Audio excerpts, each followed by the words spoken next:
ఉన్నాయి. క్రైస్తవ బిడ్డలమైన మనం ప్రేమను, శాంతిని, సమాధానాన్ని మనం ప్రకటించే బిడ్డలుగా ఉండాలి.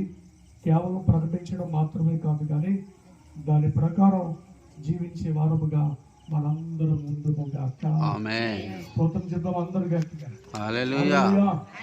బైబిల్ ఒక రెండు మాటలు జ్ఞాపకం చేసి నేను ముగిస్తాను. బైబిల్ ఉన్న వారందరూ దయచేసి మీ బైబిల్ గ్రంథాలు తెరవండి. మొదటి దశలోనికి రాయబడిన పత్రిక 2వ అధ్యాయము 11వ వచనాన్ని చదువుకుందాం. ఎవరైనా ఒకరు ఆ మాట చదవండి. మొదటి దశలోనికి రాసిన పత్రిక 2వ అధ్యాయము 11వ వచనం.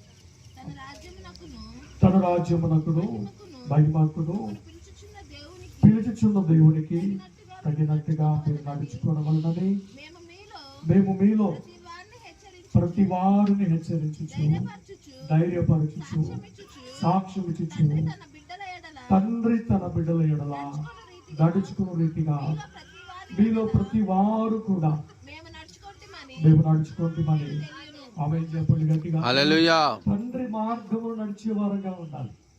తండ్రి ఏ మార్గములతో మాకు చూపించాడో 2000 సంవత్సరాల క్రితము ఆయన ఈ భూమి మీదకి వచ్చాడు.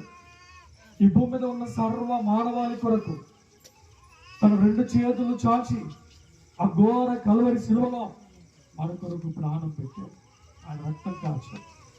ఆయన కాచిన రక్తం ద్వారా భూమి మీద ఉన్న సర్వ మానవాళి పాపములు, శాపములు అన్ని కడగబడ్డాయి. ప్రభుకు స్తోత్రం. ఇంకో మాట రాయబడింది లూకాసు వార్త 4వ అధ్యాయము 18వ వచనాన్ని చదువుకుందాం. ఆ మాట చదవండి ఒకసారి. లూకాసు వార్త 4వ అధ్యాయము 18వ వచనం.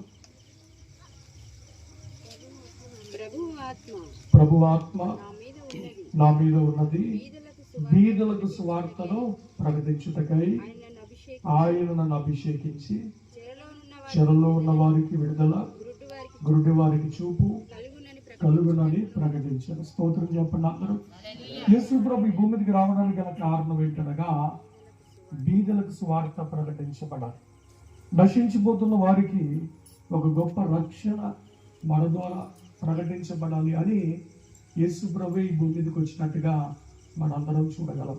కాబట్టి ఈ రోజుల్లో చాలా మంది మిషనరీ స్కూల్స్ అయితేనేమి, మిషనరీ హాస్పిటల్స్ అయితేనేమి, ఇంచుమించు 80 సంవత్సరాల క్రితం నుండే మన భారతదేశంలో చక్కటి సేవలు అందించారు. ఇంగ్లీష్ మీడియం స్కూల్ ప్రారంభించబడిందంటే అది మన మిషన్ స్కూల్స్ ద్వారానే భారతదేశంలో చక్కటి చదువు, విద్య, వైద్యం